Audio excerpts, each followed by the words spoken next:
Hello and welcome to another episode of the Southbound Sports Podcast. I am your host, Richie Leahy. I'm going to just get into a couple topics today. I'm not sure how we're going to run on the length here. I know I teased about maybe having an expanded show format for Southbound Sports. That is in the works. Not really sure how we're going to handle it, but it's probably going to go ahead and coincide with baseball season. It's either going to be, I'm looking at doing maybe a regional show, so I'm not really sure, but that will be announced probably here in the near future. I know I talked about maybe having an extra podcast show a week, but we're just ironing out the details once we decide if we're going to do a couple different shows or if everything's going to be tied right in directly to the Southbound Sports Show. And we are going to be rebranding the show just to help promote it into the Southbound Sports Show so that it's not going to be just called Southbound Sports anymore, just to kind of separate it from the website itself. And also with that, probably going to be diving back into some video content and probably a little bit of live streaming. I don't know if I teased that out before. I know we did the video part. We did a trial run back in January, and then moving and getting the site set up. Took a good bit of time, but everything should be in place. The goal is to have everything running smoothly. We're going to work out the kinks here through the end of the summer and into football season. So the goal is to have everything up and expanded exactly how we would like it. So if you have any feedback, or if you'd like to write for us or come on a podcast, please let me know. Reach out to us at contact@southboundsports.com. That's our email. So shoot me an email if you're interested in becoming part of our team. We're on Twitter. I did change the name for that, so just a heads up that if you're following us, it is now S-Bound Sports on Twitter. And the reason behind that is we wanted the word sports in it. It needed it. We weren't showing up on sports teams coverage and stuff, so we switched the name. It's just a letter S followed by Bound Sports. No hyphen or anything. But if you search Southbound Sports in the Twitter search, it should come up. I know that's a whole bunch of slurring letters and everything there. We are on Instagram now with Southbound Sports and Google Play and stuff. Right now I'm posting everything across platforms. There might be some platform content that's specific to each platform coming up soon. But if you follow us on Twitter and you follow us on Instagram, that's the bulk of it. Right now, the only one that has had different content up to this point has been Instagram, and that's brand new. So that's it. Again, looking for people. Follow us on social media, and if you're interested in the show, we're writing for our site. Contact us at contact@southboundsports.com. And now into it. Big celebration last week. The United States won the World Baseball Classic.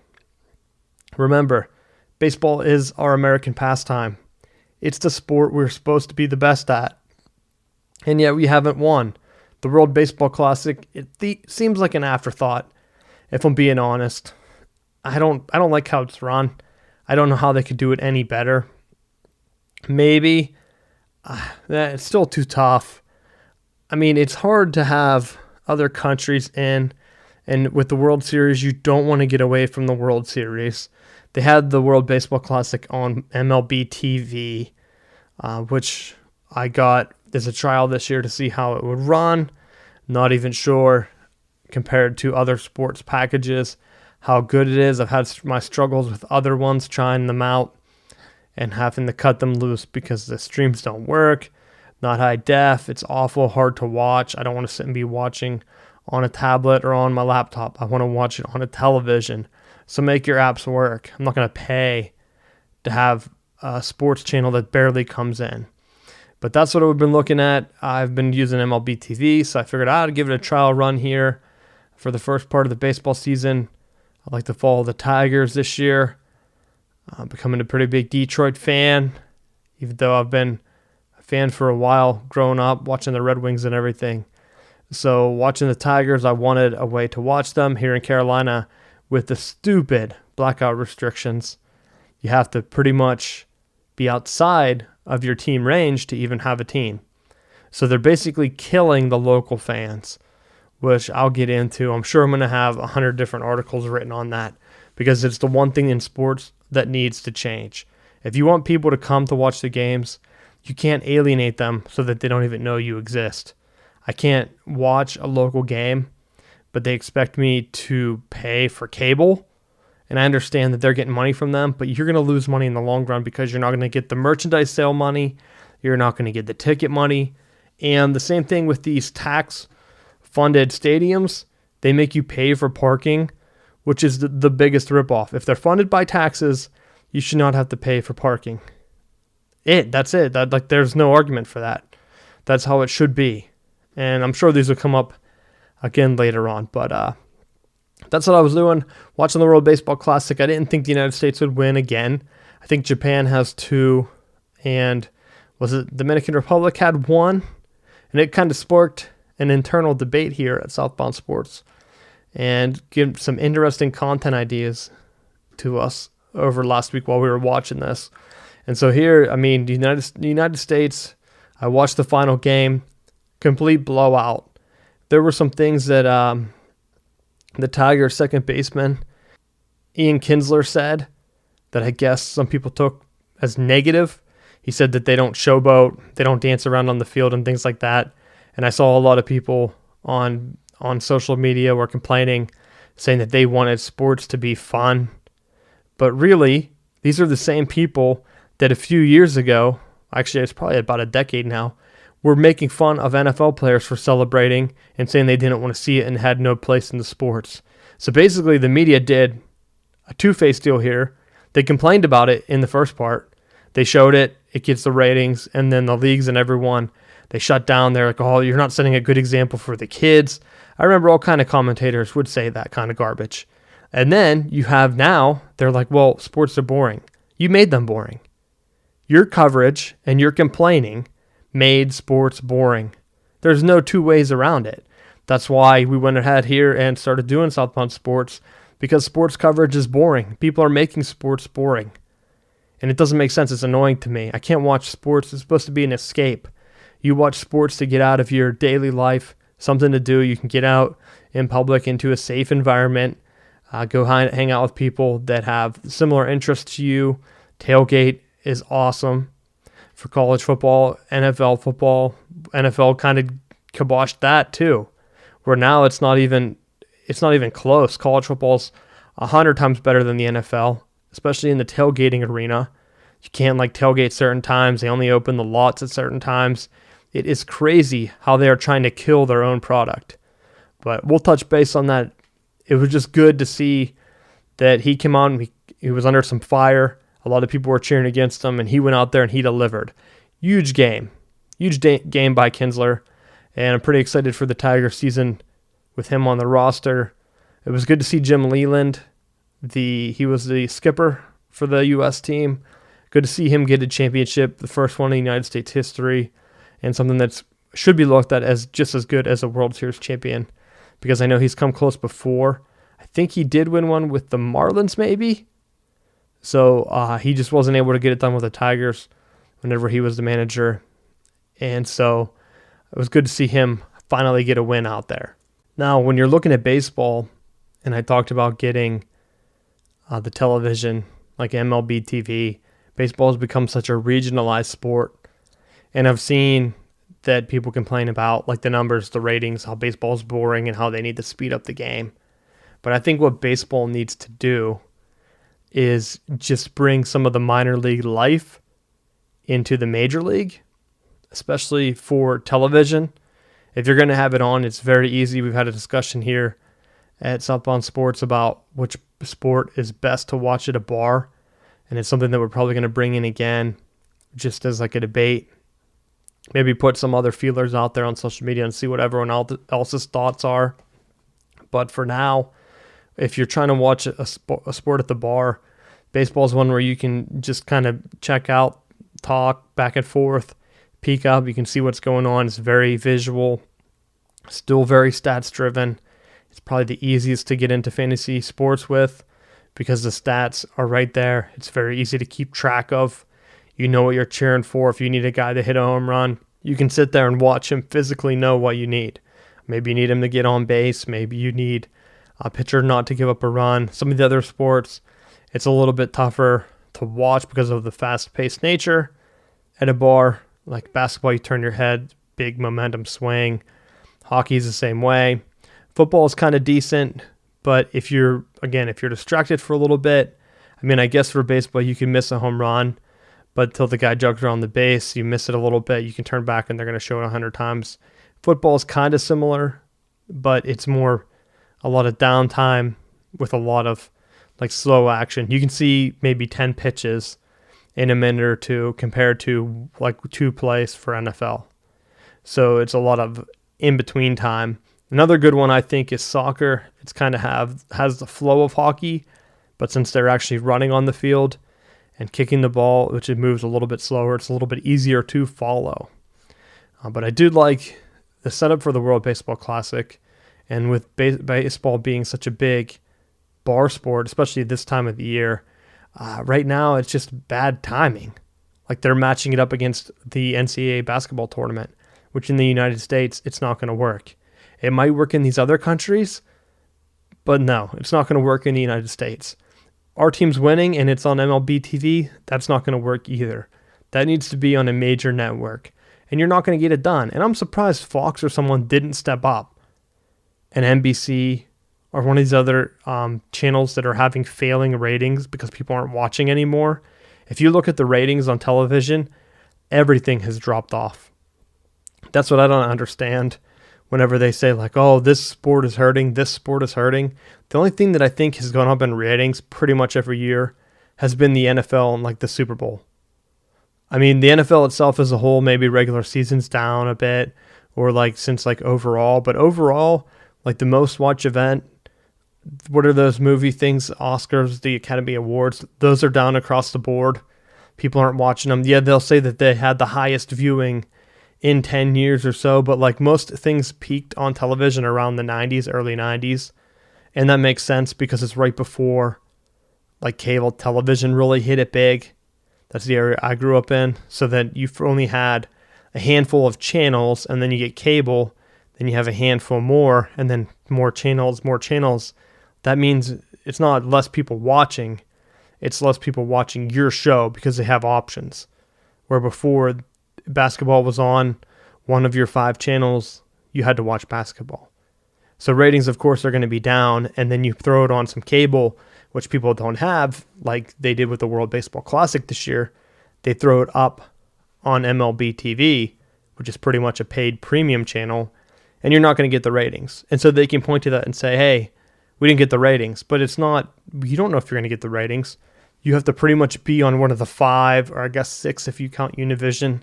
So if you don't know how television works, if you live probably like if you're with your parents or whatever and you go out in the first real world thing, you look at cable, but you really don't need cable.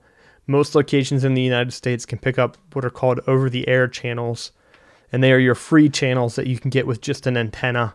And now you might need a pretty powerful one depending on if you're living in a city or not. But you can get, they used to be the big 4, 5 if you count CW. So you'd get ABC, CBS, NBC, and Fox. Fox came later to the party, but those are the main 4. Then the CW, which has like shows like, I think they have a lot of DC comic shows. Like, what's that one? Smallville was like the Superman one. So that one's out there. They actually show some college sports over the air now here in Raleigh. I think it's more along the lines of like our smaller college teams, but like if you have over the air cable and there's nothing else on, like if I'm going to watch sports, if I was a kid and like in my neighborhood or whatever, and your people in the neighborhood don't have cable because it's too expensive, like no one my age I know has cable. So if everyone starts to have kids and their kids are just flicking through the cable or the over the air channels to see what's on, and they want to watch sports, they're going to start seeing some of these younger or smaller schools. I don't know how it depends. They might not be younger schools, but younger, smaller universities like D3, D2, maybe even from smaller conferences that are on TV when the bigger ones aren't on there anymore. Only some shows get shown on the big networks over the air. Now Univision has picked it up. It's going to be interesting, and because I talked about it before with the MLS, Major League Soccer, they started to pick up some games, and they have a Spanish channel. So I get like 3 Univision channels. One of them, I think 2 of them are in Spanish, and one of them is in English. And I haven't looked. I haven't been around to check to see at home if we get any Major League Soccer on Fridays or Saturday nights. But that would be a game changer, and that's what Major League Baseball has to do to get the World Baseball Classic watched. They need to focus on getting more eyeballs on it. And hey, maybe the ratings are good in Asia. I don't know. Like Japan, they won the 2 championships. They didn't make it this year to the final. United States played Puerto Rico, so maybe that's a smaller country too, considered basically it's owned by the United States, so it's still part of the United States. I know that they had it all on MLB TV. I don't know if countries across the world had it on their over-the-air channels. Maybe in those other countries that competed, they did, but I don't know. And so maybe the ratings are there for those, but it's kind of like soccer. If you start to put it on, and it's the only thing on, and then you're a bar, I mean, most bars paid for like ESPN or whatever, but some of them I know that I've been out to some bars, and they don't have cable anymore. So if they're going to show, I think of Mexican restaurants. So like if you go and you're out, and some towns have them, so like they have a regular dive bar full of smoke or whatever, but the way the laws work now that if you don't want to be at a bar with smoke, you have to go to one that has food. So a lot of people I know go to Mexican restaurants and they don't have cable, they just stream Univision. And so if I would go out, what am I going to watch? I'm going to watch soccer. And that's a good way to grow the brand with younger kids. You go out with a bunch of friends and you see soccer on every weekend. You're standing around. If they don't have a pool table, what are you going to do? You're going to talk about what's on. You're going to watch TV, talk about whatever's happening. But you're subconsciously, you're watching a game. Then you might start to get into it, talk to the bartender. They might cheer for a team. Hey, yeah, I watch this all the time. I'm in here. I know a lot of other restaurants have that stuff. But if cable's going to keep going that way, sports, it's going to start to shift. And baseball should be ahead of it. They're the ones that are in command right now. They could go ahead and switch it. They have the whole summer coming up, and they have this every year. They have a lot of regionalized packages that other sports don't. Like I can't watch the Carolina Hurricanes here in Raleigh unless I pay for a special regional extended cable package to get Fox Sports South. And then they wonder why people don't go to the games. It doesn't make any sense. They're not trying to get people to watch the team. They're not trying to build fans. And it might be an NHL decision, which is a league decision, and that league is poorly run. Poorly run. That's why they're the last in all of out of the big 4 leagues in the United States, soon to be passed up. I'm pretty sure that MLS passed them and basketball up in attendance. I don't know if MLS passed up baseball yet.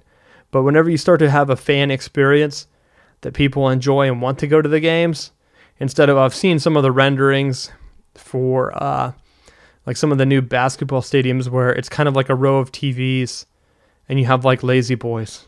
What is the point of going to the game? You're cutting out tailgating. You can't tailgate at hockey and basketball really anyway because it's in the middle of the winter. I know football, yeah, some of them are the same months, kind of overlap in the winter, but in the fall, nice high weather for tailgating for football. So they have that luxury. And so that's it. That's my thoughts on the World Baseball Classic. I just wish that they had more exposure. It's a good product. I enjoy watching it. It needs to move. I've seen some people talk about maybe moving it during the All-Star week in the middle. And I think that would work if they stretched it out like the World Cup qualifying. Like the United States finally got a win in World Cup qualifying last Friday, I believe. And while I'm recording this, they're going to be playing the next game. So I think that's hopefully they get a couple wins here. But why don't they do that with baseball? Spread it out. Have the teams meet in the fall, November. Like have it, make it be like something that people want to watch. Okay, so in the fall you have football. Great. There's some dead space there. near the end of the NFL that they could start doing it. Have the team start to qualify in the tropics. Have it be like whatever the equator, somewhere near the equator. It's usually warm there year round. They throw up some games, play in games. So all the North American ones go, where's the equator hit? I think, is it south of Mexico? I don't even know. So I'm not going to sound crazy trying to figure out geography during the podcast. But find a place that's near, that's going to be warm. Play the games there. Play the qualifier games there. It's kind of a reward for the baseball players. They get to go to somewhere warm. Have a lot of beaches there. Make it kind of be like they could even do it. I mean, if they really wanted to push it, they could do it around Christmas and do it kind of like a tropical baseball thing and compete directly with the NBA if they put it on Christmas. And I know a lot of other cultures don't celebrate Christmas, so it's a pretty big marketing thing they could take advantage of. And then you do another round in like February and March as the teams get ready for spring training. Then you have the regular baseball season, and then you do the final round over All-Star break. I mean, the All-Star break, do people still watch those things? I don't know. I have to look at the ratings and see, but that's what they need to do, just get more eyeballs on the product. They need to start throwing it out there. Get more eyeballs to watch. World Baseball Classic could be a success, but they need to decide that it wants to be a success. Just like these other markets, quit blackouts, make your product a success, get people to watch. People aren't watching if they can't find your product. So do something to change that. Yeah, it's great that you have a subscription service that you can follow teams, but I can't follow my local teams. So what's the point of having it? What's the point of paying if I only get half the games and the rest of them are on national TV? But the national TV line is bullshit because it's national cable TV, and I have to have some crazy NBC Sports Network package to see some of the hockey games. And that's the problem with the Red Wings. I can't follow the Red Wings because even though I'm not in market, I can watch half the games, but they're a pretty big brand. And then if they play the Hurricanes, I can't watch them because I can't watch any Hurricanes games. So I don't know how I can cover them or how I can follow them. But trying to cover Detroit makes it pretty easy because of the way these are set up. You pretty much now have to be a fan outside of the market of your team to follow them if you don't want to pay out the ass for investments to television packages just to see the games. But that's my rant for that. The Elite Eight for basketball going in. My boys, Michigan, they lost. Came close. Had a chance to beat Oregon at the buzzer, which was really bummer after I saw how Oregon dismantled Kansas because Michigan and Oregon were a lot closer than that Kansas team was to Oregon. So it looked like Michigan could have potentially, if they weren't shoved into that crazy seed in that crazy bracket, if they were kind of spread out, they could be in the Final Four. There's no doubt in my mind. South Carolina makes it. Who are the other ones? North Carolina, Oregon, and Gonzaga. Which good to see Gonzaga finally make it. It's a bummer that they have to play South Carolina. I feel like if they were to spread out the powers a little bit, the side of the bracket that had Michigan and UNC and Kansas and UCLA, all these teams, it was pretty heavy that they wanted an underdog versus a blue blood in the final match. I mean, there's no way around it. Like, they had to stack the side, and Michigan's chips just fell on the heavy side. They fell on the blue blood side, even though they're really not a traditional blue blood. Even though I'm going to have a rant saved up on basketball schools, because none of those schools are basketball schools, except for Gonzaga left. They all have football teams. Their football teams are just awful. So they try to play it up like, oh, no, we're a basketball school. We only care about basketball. No. You get most of your money from football. You are just garbage at it. So you pretend that basketball is the only thing that matters.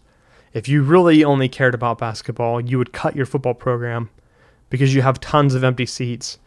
I saw a picture of like the North Carolina Tar Heels looking at games. Like, apparently down here, tickets are really cheap. If you want a cheap season ticket, you can take your pick between Duke and North Carolina for football seasons tickets. But you can get them real cheap because they're basically giving them away because no one shows up. And that was right after both of them had pretty good runs a few years ago. But that's your basketball schools for you. And North Carolina's in, looking good. Looking like they might bring a championship back to the area. But we'll have to wait and see on that. And in other moves, talking about regions and locations. Looks like the Raiders are finally going to move to Las Vegas. I sent out some tweets when that happened, or when I heard that it might happen. Then the owner's vote came in, and overwhelmingly yes. I think everyone voted yes except for the Dolphins owner, who is a Michigan alum. He went against the vote, which it makes sense because now you're opening a can of worms. You get a team in Vegas. They're already pushing fantasy football. They just need to legalize gambling. But is it going to happen in every state? I don't know. Probably not. They can't even get the marijuana thing down, even for just the medical benefits. So you're having debates on that, but you're going to have a team right in the mecca of gambling. And are they going to get fans there? If I flew to Vegas, I wouldn't be wasting time going to see a football game. If I was in Wisconsin for some reason, yeah, what else would I do there? I'd go see the Packers. But if I'm going to be flying to Las Vegas, I'm not going to be wasting time going to see a football team. So it'll be interesting to see if they get any fans at all this year. If I was an Oakland fan, if I lived in Oakland, because there's rumblings like the Carolina Hurricanes, like I said, that people are saying that they should leave because of attendance problems and things. But as a local fan, you cannot watch them. And I'll go on record saying it. You cannot watch the Hurricanes here in Raleigh unless you pay for like a heavy package. If I paid more for parking at a game that I went to than I did for tickets to the game. And they wouldn't even let me move down. I had to sit in the upper deck and the whole bottom was empty because they're trying to make a product that they don't advertise. You can't find gear. You can't see it anywhere. So how do anyone know it exists? And then you have soccer here on the other hand, which is growing, and you get good attendance, and it's once a week. So maybe the schedule works out a little bit easier. I don't know. But something needs to change whenever they're trying to do these national sports. And we'll see if it happens with the Raiders. I know they need to spread out the teams. I talked with the guys here at Southbound Sports about it feels like that the NFL has been shifting teams to get a little bit more out of the West. And I hate to say it, but I wonder if they're going to go ahead and create down the line some other type of pod. I see teams and players are already complaining, saying that, hey, they just need to expand if they're going to be moving teams. It sucks for the players and everything. They just need more teams. I've heard the same thing for basketball. And basketball, maybe if they had more teams, there'd be more talent. I don't know. Basketball, I think, out of all the sports in the United States, would benefit from a soccer setup like they have with the promotion and relegation, because that would get rid of the tanking. Because no team would want to tank if they're going to be dropped to a minor league. And no sport is cheap. You only have to pay 5 guys, 10, 11, 12, but it's cheaper than paying $1 million to a baseball player when you have to pay 26 of them just to fill out a roster. And then football, outrageous amounts of people in the roster. So basketball could be the first one where they say, hey, we're going to award, we had a problem with balance. We always have a problem with balance here in the league. And they could redo it, and I'll be talking about it because to me, the NBA has turned quite boring, and I just don't know what they can do about it. But that's another day, another story for another day. So check back to our site, Southbound Sports. We'll be slowly posting some of that content, getting everything set up. Thanks for being patient with us. The next thing that we're doing, the very last thing before we start going all in on content, is setting up a store where you can purchase some of our gear. So if you have any ideas for shirts or anything, let me know. Again, if you're into for writing, it's going to be contact me through email, contact@southboundsports.com. I think I said that right. Contact@southboundsports.com. Send us an email. Let us know what you're interested in. If you have any ideas for shirts, I'm going to be throwing it up there. It's going to be at spreadshirt.com/southboundsports, I believe. We're going to have a link on our website in our navigation bar. So check us out if you want to support the podcast. Basically just looking for a couple extra bucks to help offset some costs for hosting. And that's pretty much it. So check back next week for another episode. I've been your host, Richie Leahy.